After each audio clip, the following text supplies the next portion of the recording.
आदाब, आप देख रहे हैं जी सलाम डिजिटल पर हज एक फर्ज और मैं हूं आपके साथ फरीना खान। आज आपको गिलाफ काबा किस्वा के खत्तात के बारे में बताते हैं। मुख्तार आलम गिलाफ किस्वा के सरकारी खत्तात हैं। मुख्तार आलम ने 1978 में मस्जिदुल हराम के खत्ताती स्कूल में दाखिला लिया था और 2 बरस तक इस इदारे में ज़ेरे तरबियत थे।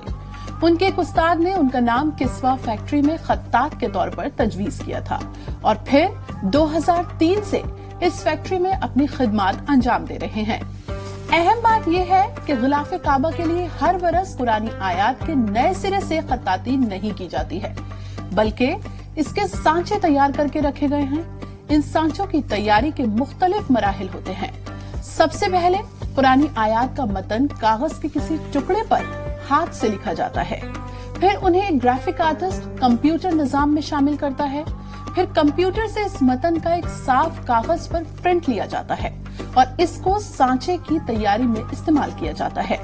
फिर सांचे को कशीदाकारी के शोबे में भेज दिया जाता है, जहां हुनरमंद कशीदाकार धागों की मदद से किस्वा को सीते हैं और कुरानी अल्फाज को नुमाया करते हैं। इन्हीं तरह के वीडियोस के लिए आप देखते रहिए जी सलाम डिजिटल।